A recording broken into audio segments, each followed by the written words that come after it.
Olá, tudo bem? Estamos de volta aqui com o programa Pontuando e hoje nós vamos falar sobre a mulher, a segurança da mulher no mundo, mas vamos falar também de violência, saúde, trabalho, expressão artística, historicidade. E nessa apresentação inicial aqui, eu vou falar que existe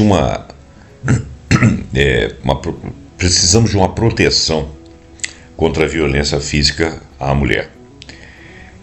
Uma ampla rede de garantias que envolvam saúde, maternidade, trabalho digno, liberdade de expressão, participação cultural e política, principalmente, com variações significativas entre as etnias, entre as classes sociais, as regiões geográficas, as tradições religiosas. Então, esse indicador de segurança ele é fundamental. Existe um problema global estrutural com relação à questão da violência, né? A Organização Mundial da Saúde diz que 1 em cada 3 mulheres no mundo já foi vítima de violência física ou sexual por parte do parceiro íntimo ou às vezes por parte de algum desconhecido. Antropólogos como Pierre Clastres e Claude Lévi-Strauss demonstraram que o controle dos corpos e da sexualidade das mulheres é uma constante em estruturas patriarcais. E o mais interessante é que essas configurações de patriarcalismo elas são diversas no mundo, entre povos indígenas, entre tribos africanas, entre civilizações asiáticas, aqui no mundo chamado mundo ocidental, no sul e no sul global. Então é uma coisa interessante que o patriarcado, ele como estrutura assim, de dominação masculina, analisado por Sylvia Walby, é um sistema relacional persistente. Ele emerge em várias culturas e ele se reinventa através do Estado, da família e do mercado. E o mais interessante é que, muito antes dessa sociedade estratificada e montada do jeito que ela é, quando você vai em sociedades autóctones, embora você tenha relações homens e mulheres diferenciadas em relação àquilo que nós vivemos estruturalmente aqui na história do Ocidente ou mesmo dos povos asiáticos que nós conhecemos, você encontra situações em que, mesmo com uma relativa igualdade, você ainda encontra papéis femininos e masculinos definidos e sempre o comando. Então, nas tribos indígenas, por exemplo, existia a figura do quando a mulher morria, o homem morria, o tio passava a ser o próximo marido, o irmão da mãe se responsabilizava por uma outra coisa, passava a ser pai. Então existia toda uma relação interessante de proteção da mulher, de condução da mulher, ao mesmo tempo que essa mulher tinha alguma liberdade sexual, tinha liberdade de escolher parceiro, ela podia rechaçar o parceiro e podia ser rechaçada, mas a traição da mulher era vista como uma coisa terrível, talvez por causa dessa herança atávica da geração de filhos, e em que o homem não aceitava a prole que não fosse a dele, com a genética dele. Talvez isso seja uma instrução biológica, instintiva, eu não sei como avaliar isso, mas parece que não justificando obviamente o patriarcalismo, mas parece que existe uma instrução atávica, talvez até epigenética, de manutenção do status quo do homem em relação à mulher. O homem sempre força bruta, o homem mais forte, portanto, defendendo a prole, defendendo a mulher mais nucleada, o homem mais de sair e tal.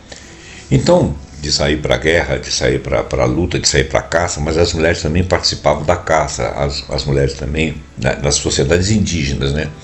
E outras sociedades têm coisas similares. Então, eu não saberia discutir isso aí com profundidade, mas é interessante perceber que nós precisamos de muita evolução, de um olhar importante para a condição da mulher, porque ela realmente, em quase todas as sociedades, mas muito pouco ou muito, né, elas são prejudicadas em algumas situações. E nós já temos uma civilização que caminhou bastante, que dá para ver que a relação homem e mulher tem que ser modificada, a mulher tem que ser protegida, porque em todas as sociedades, umas mais, outras menos, as mais autóctones, as mais diferenciadas em relação ao mundo ocidental, todas elas existe uma certa violência, e na atualidade essa violência está muito grande, ela está disseminada e está, vamos dizer assim, igualizada entre as sociedades humanas hoje em dia, que não são muito diferenciadas.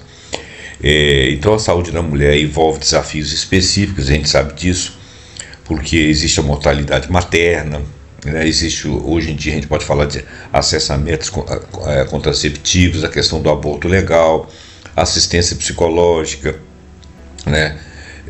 800 mulheres morrem diariamente no mundo devido a complicações relacionadas à gravidez ou ao parto, a maioria em países pobres devido à desigualdade social ou em países em guerras, países onde existe a religiosidade interfere nas leis civis. Só para citar o exemplo, Afeganistão, né? E alguns da América Central, as mulheres enfrentam forte controle sobre seus corpos, né, sendo proibidas de interromper gravidez indesejada ou mesmo de tomar decisões autônomas sobre contracepção. Quer dizer, ainda existe um controle sobre o corpo, né? A médica e antropóloga Rita Segato aponta que o controle do corpo feminino está na base de muitas civilizações, perpetuando a subordinação através de imposição de maternidades forçadas ou, muitas vezes, negligenciadas, mesmo na sociedade atual. E é muito interessante saber que essas coisas se reproduzem em várias sociedades, né? A inserção da mulher no mercado de trabalho representa avanço, mas permanece marcada por desigualdade, né? O relatório global de desigualdade de gênero diz que as mulheres recebem em média 77 centavos para cada dólar que um homem ganha. A socióloga Eva Illouz analisa que o capitalismo, emocionalmente falando, ele atua explorando afetos femininos no trabalho de cuidado e nos serviços, quer dizer, explora o afeto feminino no trabalho de cuidado e serviços, e esses afetos são, como eles são espontâneos, não são remunerados, que são vistos como afetos puros e simples, quer dizer, não é um trabalho. A Nancy Fraser aponta que a crise da reprodução social, as mulheres arcam com o custo invisível do funcionamento do sistema econômico global, porque são elas as cuidadoras de filhos, de pais, de parentes, de irmãos. Isso é uma tradição nas mais variadas sociedades. Historicamente, tanto na ciência quanto na arte, quanto na política, são campos que são negados às mulheres.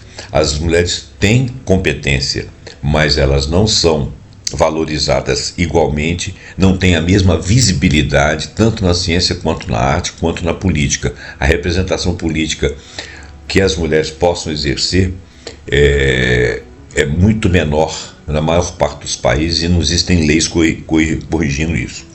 Nas últimas décadas, algumas vozes femininas se levantaram, como Frida Kahlo, Chimamanda Ngozi Adichie, que se envolveram em lutas políticas e revoltas de algumas mulheres do Irã, por exemplo. As lideranças indígenas femininas na América Latina também andaram colocando seus posicionamentos nos coletivos feministas, nos coletivos femininos africanos, como aqui na Mama África. Bom, então, mulheres afrodescendentes na América Latina enfrentam taxas mais altas de mortalidade materna e violência obstétrica. Mulheres ciganas, chamadas romã, sofrem discriminação no sistema de saúde europeus. Mulheres curdas combatem opressões políticas e patriarcais nas zonas de guerra com milícias femininas autônomas. Olha bem, elas são vítimas por serem de uma etnia. Mulheres indígenas brasileiras, os dados da PIB de 2023, têm acesso limitado a cuidados pré-natais. Educação e proteção contra a violência sexual é limitado, elas não são bem tratadas dentro dos sistemas, e a religião tem desempenhado um papel ambíguo. Ao mesmo tempo que sustenta o sistema de opressão com base em dogmas patriarcais, ela fornece espaço de resistência e organização via de regra. É interessante. E em muitos outros contextos, como em regiões sobre o Talibã, ou comunidades ultra-ortodoxas judaicas, evangélicas, conservadoras, a imposição literal do silenciamento, exclusão e punição da mulher e da dependência dela, da submissão e da não igualdade homem-mulher por instrução religiosa, por dogmas religiosos. A antropóloga Saba Mahmood mostra que mesmo dentro do islamismo há formas de agência feminina que não se reduzem à nossa lógica ocidental de emancipação, apontando para a complexidade de escolhas femininas dentro de contextos religiosos. Bom, é uma luta contínua e plural. Então nós vamos com um texto aqui muito longo, que eu vou tentar fazer um resumo, porque se eu ler tudo nós vamos ficar aqui 1h30. Então, esse texto inicial que eu falei aqui é um sumário, tá? É um sumário longo, mas um sumário. Agora nós vamos falar de violência estrutural e nós vamos falar da autonomia feminina que está sendo conquistada a duras penas, mas muitas coisas envolvem. Existe um estudo de diferentes dimensões e faces da condição da mulher, tanto no Brasil quanto no mundo. Ele passa por violência, por questão de historicidade, questão de representatividade, questão de voz nas artes, voz na ciência, violência contra a mulher, feminicídio, muitos outros assuntos que nós vamos tocar. Então, desculpa, a violência contra a mulher em múltiplas dimensões não é fenômeno isolado nem incidental. Ele é um problema estrutural e histórico. Ele é estrutural e histórico, então ele tem que ser avaliado como estrutural. Parece que as mulheres padecem da estrutura da sociedade, né, que é submetida a um patriarcalismo histórico, que está enraizado em culturas patriarcais, óbvio, e que isso se reflete em sistema de poder. Esse ensaio aqui, nós estamos querendo mostrar, detalhar, né, a manifestação dessa violência de gênero em contexto tanto global quanto brasileiro e em múltiplas sociedades, analisando raízes, seu impacto contemporâneo e evolução, sem explicar algumas coisas, né? Porque uma das dificuldades que eu sinto de explicar para mim mesmo, quando eu faço conjecturas, é por que algumas sociedades que são totalmente diferentes da sociedade que nós conhecemos como ocidental, sociedade europeia, a própria sociedade asiática, que nós conhecemos alguma coisa, por que sociedades que emergem, que a gente não conhece do nada deles, e percebe que lá eles têm uma estrutura religiosa, uma estrutura de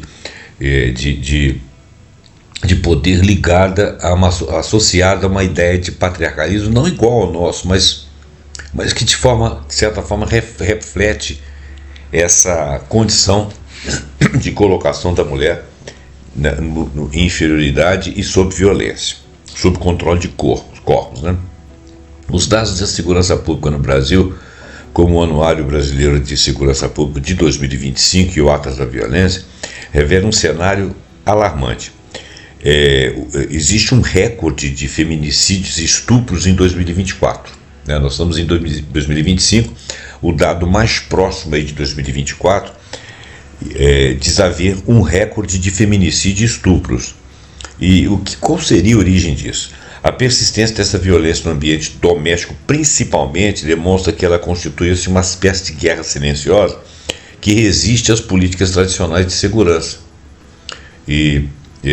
Existe segurança, existe uma tentativa de segurança, mas essa violência ela resiste, ela ultrapassa, ela consegue agir. E em nível global, a Organização Mundial da Saúde estima que 1 em cada 3 mulheres já sofreu violência física ou sexual, classificando-a como violação de direitos humanos e um problema de saúde pública, porque isso repercute na saúde da mulher, inclusive na saúde mental, porque se uma mulher trabalha, por exemplo, ela sai em um determinado horário do emprego dela, ela tem que saber como que ela vai ser acessada, qual o risco que ela vai correr de estar numa rua, de estar pegando um ônibus, de estar dirigindo sozinha, de parar num sinal, de entrar e sair do seu carro, de entrar e sair da sua garagem, ou de sair do prédio de onde trabalha, ou mesmo ficar sozinha em horas mais avançadas dentro desses prédios, porque ela estaria sempre em risco, né? Esse estudo, então, ele tenta aprofundar um pouco a análise dessa violência em esferas específicas da vida da mulher, por exemplo, maternidade, violência obstétrica, que é um problema endêmico, né? O mundo do trabalho marcado por assédio e uma persistência crescente de disparidade salarial que ainda existe, o papel familiar, na qual a ascensão da mulher a chefia do lar coexiste com precariedade econômica. Hoje em dia existem muitos lares Nós já fizemos programas aí atrás falando sobre violência, falando sobre as mulheres, chefes de família, chefes de lares, mas elas padecem de problemas econômicos. Claro que a maioria da população brasileira, por exemplo, padece. Mas assim, mundo afora, não só Brasil, as mulheres que são chefes de lar, em geral, elas padecem de precariedade econômica porque elas ganham substancialmente menos que os homens. Quando eu digo substancialmente, essa diferença em alguns lugares chega a quase 30% para os mesmos cargos. Eu não tenho certeza desse dado, porque esse dado aí foi um dado que eu li há uns meses, talvez um ano atrás. E o ideal seria a gente atualizar. De qualquer forma, a disparidade salarial ainda é persistente e relativamente alta. A invisibilidade da mulher nas artes, né, no seu papel sempre colocado secundário em termos de religião, né, são reflexos de uma violência, nesse caso simbólica, né, que se manifesta em todas as tarefas. Apesar desse panorama, né, a gente sabe que houve avanços notáveis. A Lei Maria da Penha representou um marco legal fundamental para expandir a definição do que é violência e criar redes de proteção, embora sua efetividade ainda dependa da superação de barreiras sociais e financeiras, porque dependendo do local e dependendo de quem são, dependendo da etnia, dependendo da raça, da classe, essa lei às vezes não consegue atingir essas camadas. Talvez porque essas pessoas não se encontram com capacidade não estejam municiadas de conhecimentos ou municiadas de recursos para fazer valer a lei.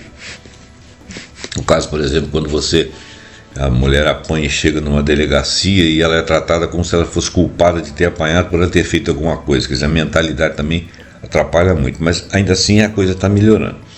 O ativismo e feminismo profissional da saúde e de intelectuais, como por exemplo da antropóloga Débora Diniz, tem sido crucial na luta pelos direitos reprodutivos e na desconstrução da ideologia patriarcal. A ideologia patriarcal, ela tem que ser desconstruída em todas as sociedades porque ela não se justifica. A sociedade humana hoje em dia ela é muito horizontal, né? Não existem pontos assim que os homens teriam que ser necessariamente vamos dizer assim, colocados à frente, tanto na política, quanto nas artes, quanto nas expressões, quanto na criação das famílias, na manutenção das famílias, no controle das sociedades, nas próprias religiões. Não existe um porquê do homem ser superior nesse aspecto. Isso é uma ideia primitiva, que provavelmente data lá do início da nossa espécie, lá dos primeiros australopithecus lá e sei lá o quê. Bom, a superação da violência de gênero exige uma abordagem que leve em consideração mais de um fator e que vai além da resposta simplesmente punitiva. Para a gente fazer uma análise, nós temos que analisar de certa forma sociológica, psicológica, histórica, né, para poder compor a resposta. A gente tem que investir em educação, uma educação que mostre igualdade de gênero e fortalecer principalmente, não apenas punir, mas fortalecer a rede de proteção, ou seja, evitar profilaticamente que existam condições de que uma mulher seja violentada de alguma forma, simbólica ou fisicamente mesmo. A luta pela autonomia feminina é uma jornada contínua. Então, o tema do nosso propósito aqui, do nosso podcast, é exatamente falar da autonomia que a mulher está conquistando e que tem que ser uma crescente na nossa sociedade, porque não tem nenhum aspecto que justifique que a mulher não tenha autonomia, que ela não possa sair à noite, que ela não possa estar sozinha, que ela tenha que ganhar menos, que ela não possa exercer um cargo político, ela não possa exercer um cargo religioso, ela não possa ser uma artista de renome, ela não possa ser um céu, ela não possa ser um comandante, ela não possa ser um chefe de família, pode ser dono do próprio corpo. Tudo isso são temas que não têm justificativa para dizer que não pode. Existe uma raiz do patriarcado aí, e a violência como instrumento de dominação que nós já falamos. O percurso histórico da civilização revela uma transição crucial, a substituição das culturas matricêntricas, onde a figura materna era central, por sociedades patriarcais. O mais interessante é que nós sequer conhecemos, eu particularmente não conheço sociedades matricêntricas, teria que fazer estudos profundos e diversificados para chegar a quando essas sociedades matricêntricas chegaram a existir. Porque da história que nós conhecemos aqui, a maioria são patriarcais, mas patriarcais no sentido de dominação. Porque as sociedades matricêntricas, elas não eram sociedades de dominação da mulher, eram sociedades nucleadas na mulher, né? Onde a mulher realizava uma estabilidade. E as sociedades patriarcais, elas não são estáveis, elas são estáveis no sentido de um comando e de uma agressão, de uma violência implícita. Nesta nova ordem, os papéis masculinos e femininos foram rigidamente estabelecidos, com o homem no controle de esfera pública, econômica e familiar, que é o patriarcado. A ideologia do machismo, por sua vez, consolida a dominação masculina e é a principal corrente teórica para explicar a violência contra a mulher. E essa corrente masculinista, essa corrente de dominação masculina, machista, vamos chamar assim machista, né? Essa palavra não é muito boa não, mas machista, essa corrente ela está resistindo a ser diluída, ela não se convence.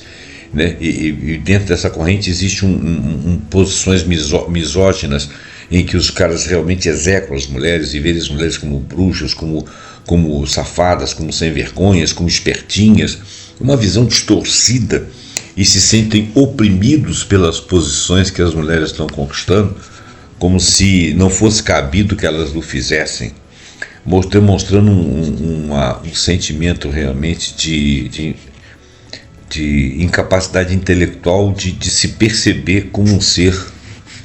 Ele não sabe que esses caras não percebem que eles é que são frustrados, não são as mulheres que são os problemas. Então essa violência, em sua forma constante e persistente, manifesta-se no ambiente familiar e tem como objetivo atingir a subjetividade feminina. A dimensão psicológica da violência, portanto, é tão devastadora quanto a física. Não só a física é complicada, a violência psicológica é muito grande, é muito forte, né?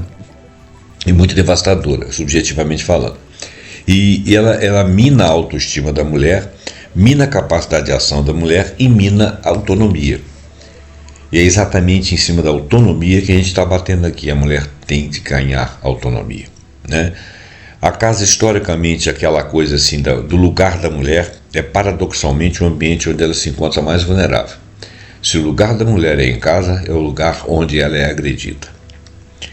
E onde, quando ela está sozinha, ela sofre todas as agruras, porque ela está sempre inferiorizada na sociedade. E isso está mudando, né? A mulher antigamente, que era chefe de uma casa, porque ela ficasse viúva, que o marido abandonasse, ela tinha muito pouca força de sociedade para ser ouvida, para reivindicar coisas, para contratar serviços, até para matricular as crianças numa escola, num clube, alguma coisa assim.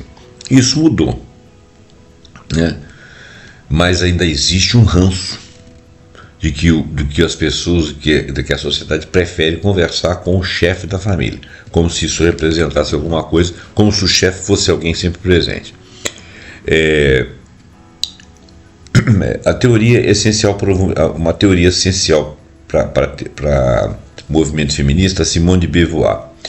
Ela escreveu um livro chamado O Segundo Século. Ela forneceu uma análise crucial para o entendimento da história do lugar da mulher. Esse pensamento dela ensejou o movimento feminista, né? Ela foi uma das que ensejou, né? Ela analisa a situação da mulher na sociedade e demonstra que as categorias mulher ou feminino não são inerentes. Essas são construções sociais que servem de base para a opressão, mulher ou feminino, essa expressão. O pensamento de Beauvoir estabelece que não se nasce mulher, se torna mulher. Você nasce pessoa, ser, e lá na frente você vai ser mulher, evidenciando que a opressão é um produto de condicionamentos sociais, não de uma condição biológica, uma base ideológica que tem sido amplamente aceita no debate contemporâneo. O legado da estrutura colonial e da interseccionalidade do Brasil. No Brasil, a violência de gênero possui caráter profundamente interseccional, uma vez que a cultura patriarcal se funde com o racismo estrutural e que é um legado da escravidão. Então, nós estamos falando de Brasil. A sociedade colonial brasileira era baseada em princípios católicos e escravocratas e tinha a Casa Grande, né, o grande símbolo de sua organização patriarcal, onde o poder econômico e político estava concentrado nas mãos de chefes de clãs masculinos. Nesse sistema, a mulher branca ela era vista como propriedade do homem. Quer dizer, a mulher branca já estava num grau abaixo do homem fortemente. Era destinada à procriação e manutenção do lar. O lugar dela era em casa. Ela não tinha voz nas ruas. E enquanto as mulheres negras eram escravizadas, submetidas a uma violência distinta e, o que é pior, racializada. É que se você não tinha um poder sobre as brancas para fazer qualquer coisa, tinha um poder, mas não era para fazer qualquer coisa, com relação à negra, você tinha poder de fazer qualquer coisa, inclusive suprimir a vida. As mulheres escravizadas eram alvo de abusos sexuais, de violência brutal, muitas vezes perpetrada pelas próprias senhoras brancas, que se sentindo impotentes diante da violência que elas próprias sofriam, né, descontavam dos seus maridos, elas replicavam essa opressão sobre das negras. E essa dinâmica histórica da violência racializada não é um fenômeno do passado, não. Ela ainda ecoa na atualidade, né?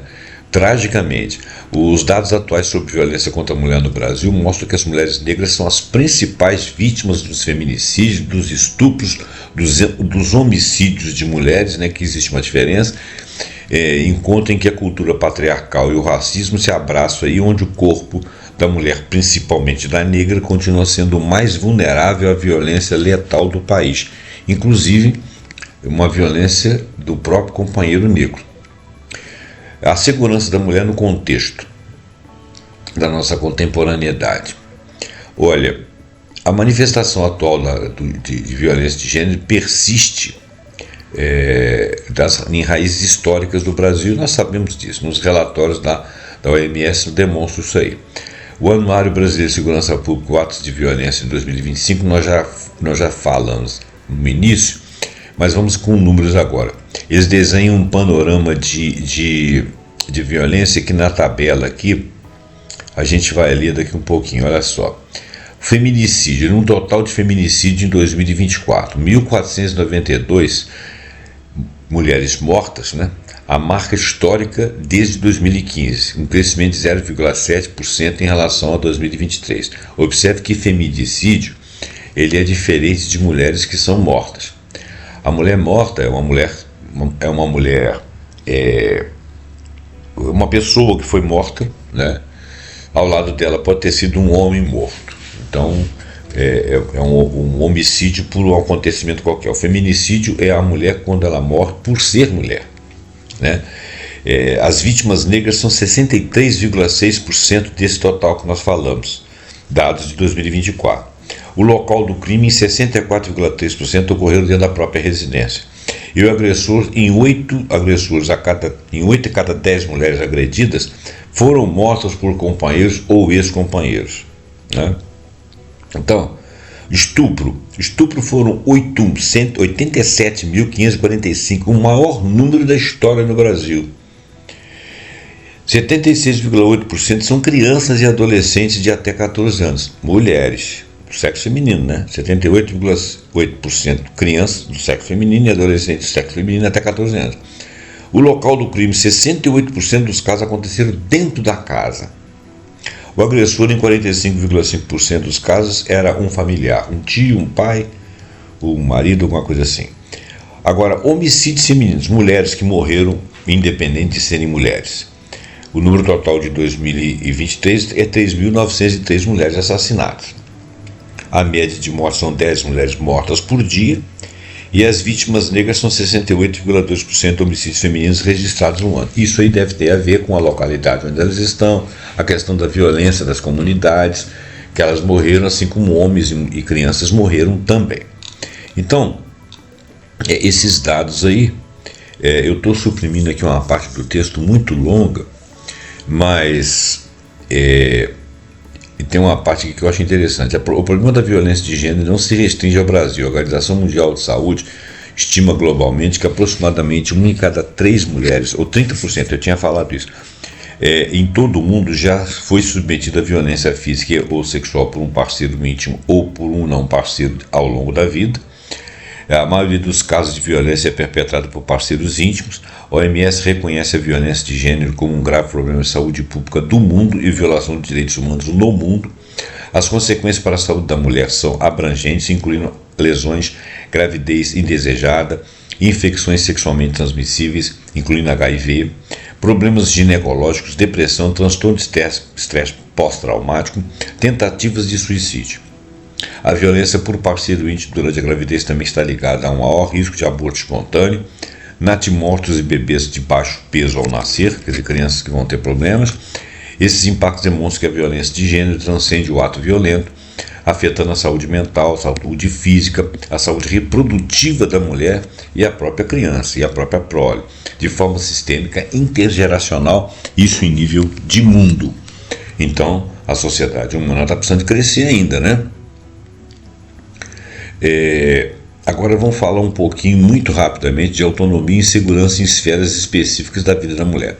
O corpo feminino é um território de luta, né? Maternidade e direitos reprodutivos. A maternidade é um período de profunda vulnerabilidade, é um território onde a violência de gênero se manifesta de forma particular. Mas não é só por agressão, não. Existem outras coisas. Por exemplo, a violência obstétrica é definida na OMS, abrange desde abusos verbais, restrição de presença de acompanhante, até procedimentos médicos não consentidos, negligência e violência física, principalmente aqui no Brasil, principalmente de mulheres negras. Quer dizer, a mulher entra lá a mulher não é bem tratada durante o parto, né? Ela não é cuidada durante o parto, não. Durante a gravidez. Depois, no momento do parto, ela não é abusada apenas em questão de ser mulher ou sexualmente. Ela é abusada porque às vezes ela é negligenciada, é chamada de fresca, é machucada naquela região ali abaixo do períneo ali, porque é como se ela fosse fresca, como se alguém tivesse um direito sobre ela. E no Brasil, 1 em cada 4 mulheres já sofreu um tipo de violência obstétrica. A pesquisa Nascer no Brasil, da Fiocruz, revelou que a taxa de violência obstétrica é 30% em hospitais privados. E sobe para 45% em hospitais do SUS, onde o controle é menor, onde menos acompanhantes. Mulheres muitas vezes chegam lá sozinhas, ou com amigas, ou com outras filhas ou filhos. Relatos de vítimas como o de Laiane Martins, que perdeu uma filha devido à negligência em um hospital particular, ou de Leia Patrícia, que perdeu 2 filhas em um mesmo mês por falta de cuidados adequados, dão a face humana aos números. O testemunho de Ellen Ribeiro, que sofreu de racismo obstétrico e teve seu direito a uma acompanhante negado, destaca a natureza interseccional da violência. Ou seja, é mais de uma coisa que acontece por ser mulher, por ser negra, por ser pobre, né? Então é interseccional. A resistência por parte da classe médica em reconhecer o termo de violência obstétrica, né? Argumentando a falta de fundamentação técnica. Quer dizer, onde estão os limites da violência obstétrica? Pô, é só você dar um manual para o cara e educar ele, né? Você tem que respeitá-la como uma paciente, ela está ali submetida a você. Ela não está doente, né? Gravidez não é doença, mas maltrato adoece, né? Falta de assistência, porque ali é uma hora que ela está vulnerabilizada, ainda que não doente. A resistência por parte da classe média em reconhecer o termo violência obstétrica, argumentando a falta de fundamentação técnica, revela uma negação de um tipo de violência que questiona a autoridade e o poder hierárquico dos profissionais de saúde sobre o corpo da mulher, reforçando a ideia de que o corpo feminino não é de sua propriedade, ou seja, propriedade da mesma. A luta contra essa violência se insere no contexto mais amplo da luta de direitos reprodutivos, que busca garantir o controle da mulher sobre o seu próprio corpo. E, como dizia um ativista, né, que trabalhou muito sobre isso, chamada Margaret Sanger, no início do século XX, foi uma lutadora aí que fez ativismo para proteger a mulher dessa violência obstétrica e também para ela ser dona do próprio corpo. No mundo do trabalho, tanto o assédio quanto a disparidade salarial. No ambiente de trabalho, idealmente um espaço de equidade é também um terreno fértil para a violência. Dados do Superior Tribunal do Trabalho, Tribunal Superior do Trabalho, mostra que em 2021 foram registrados 52 mil casos de assédio moral. 3 mil casos de assédio sexual. Uma pesquisa recente com mais de 1.000 corporações indica que os casos de assédio triplicaram entre 2020 e 2024, com as mulheres sendo mais de 80% das vítimas de assédio sexual, não apenas no Brasil, no mundo. O perfil dos agressores é revelador. 67% deles estão entre os líderes e os gestores, quer dizer, os chefes. Às vezes ele é líder de um lado, ele é líder do outro, eles têm uma equidade de função e ele faz assédio a ela. Mesmo que não seja moral, é sexual. Essa violência é agravada pela persistente disparidade salarial do gênero. O segundo relatório de transparência salarial de critérios remuneratórios de 2024 aponta que as mulheres ganham 20,7% menos que os homens no Brasil. Eu errei aí em 10%, né? Eu falei 30%, 20,7% menos do que o Brasil. Mas parece que a média do mundo é mais ou menos um pouco maior que essa. A diferença é ainda mais acentuada para as mulheres negras, que recebem em média 50% a menos dos salários dos homens não negros. Se você comparar uma mulher branca com um homem branco na mesma função, ela ganha 20% a menos. Se você comparar uma mulher negra com um homem branco na mesma função, ela ganha 50% a menos que ele.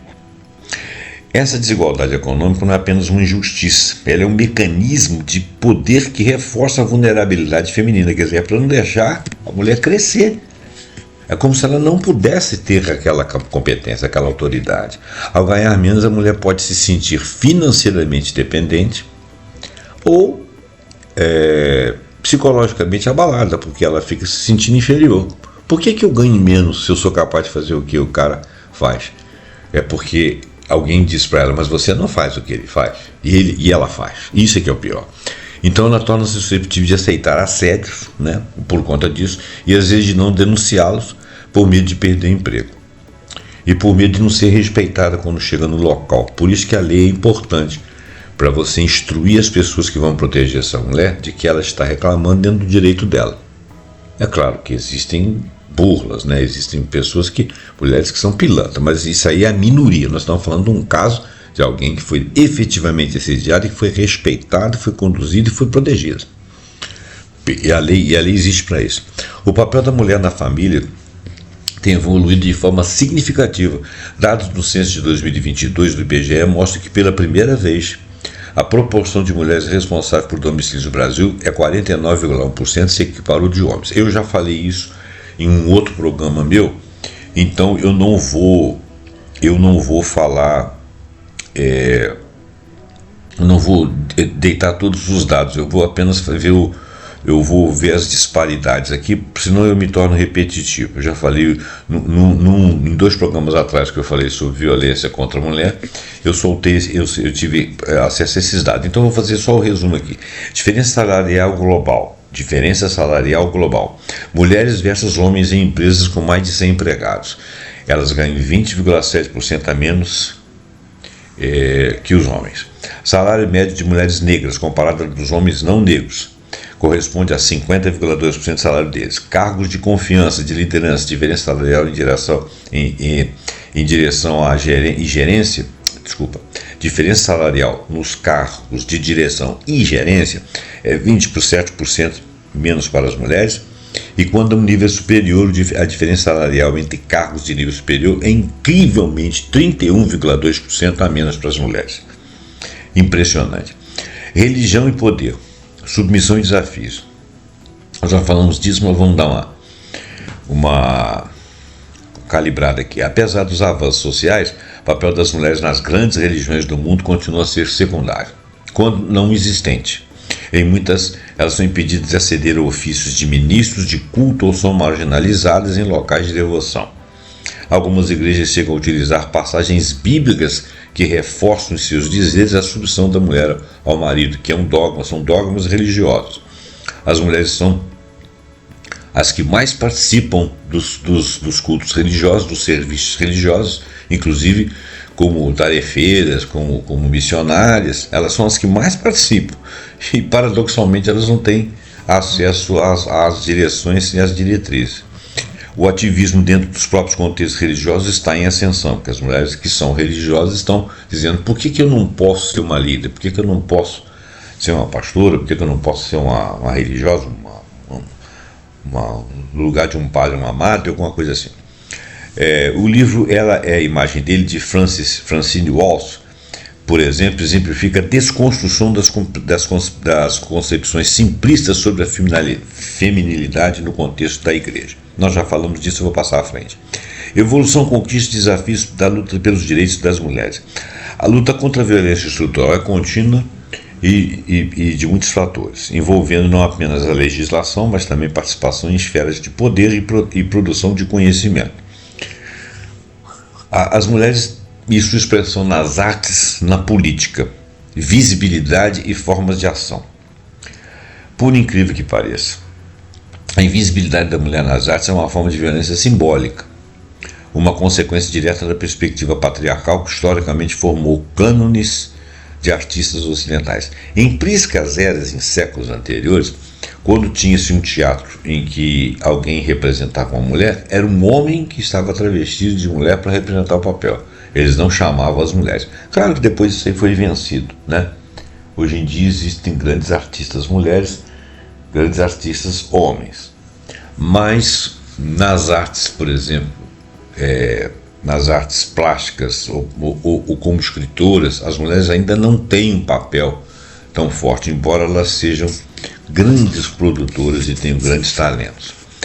Então, historicamente, Linda Nochlin, em seu artigo seminal de 1971, que é Why Have You There Been No Great Women Matters? Ele está perguntando por que não existem tantas mulheres artistas importantes, né? Argumentou que a ausência dessas grandes artistas mulheres na história não se deve à falta do talento delas, desculpa, mas sim à ausência das condições sociais, políticas e intelectuais para que elas existissem. O mesmo se pode dizer da ciência.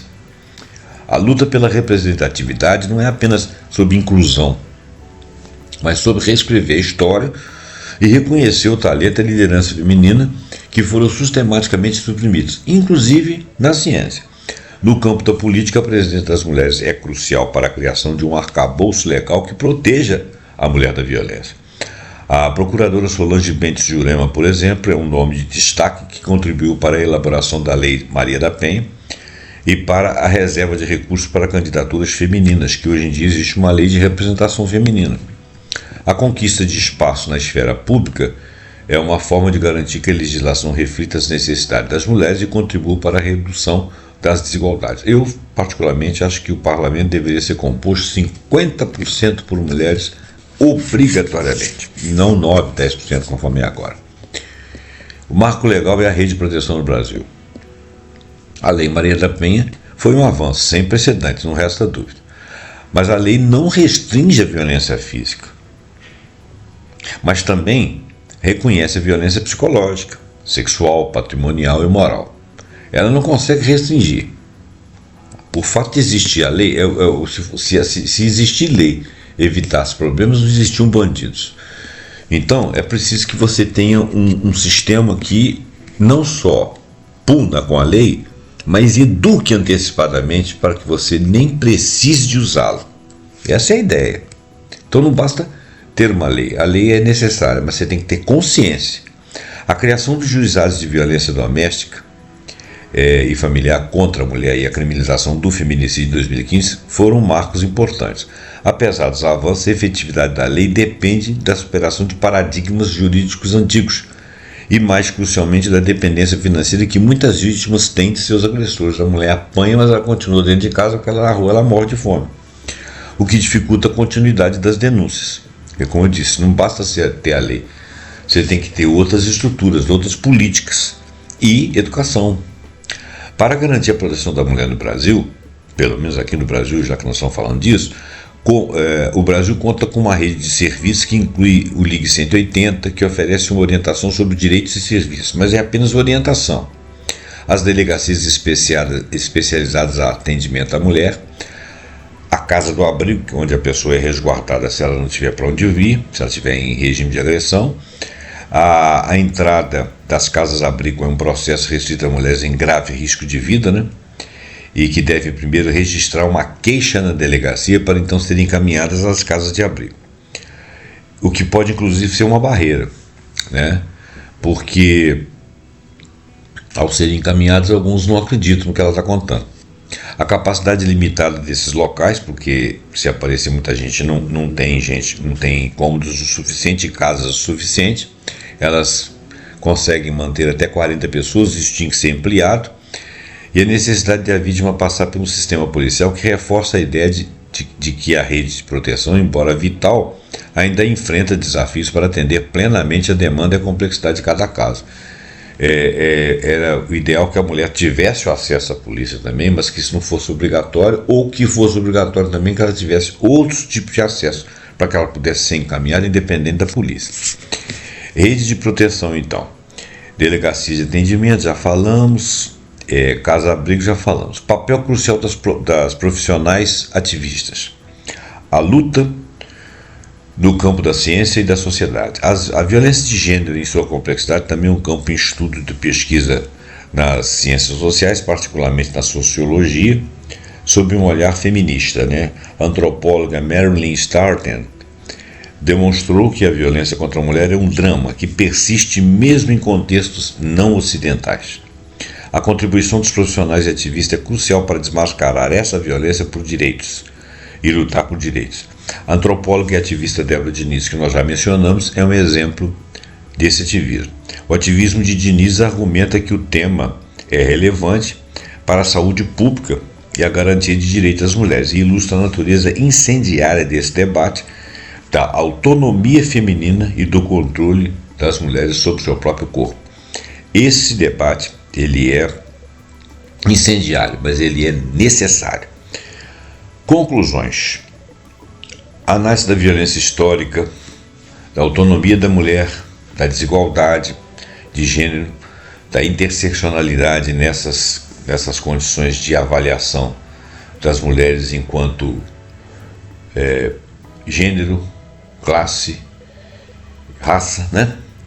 Na contemporaneidade, revela que o problema é sistêmico. Ele tem vários fatores que são insumos, e ele tem que ser olhado multidisciplinarmente. Tem raízes profundas no patriarcado em nível mundial, no racismo estrutural, minimamente aqui no Brasil, mas também em outros países, e o contraste entre a queda geral de homicídios no Brasil e o aumento da violência de gênero, ou seja, mais feminicídio, mostra que existe uma guerra silenciosa no ambiente doméstico e persiste e resiste aos avanços da segurança pública tradicional e a segurança da mulher.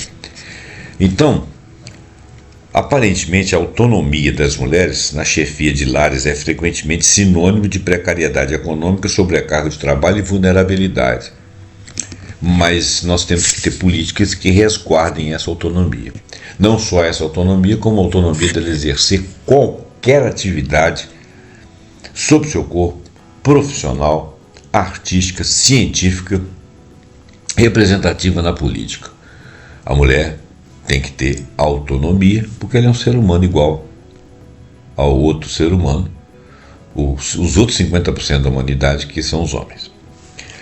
Avanços legais como a Lei Maria da Penha e outras em outros países são exigências das redes de proteção, são conquistas essenciais.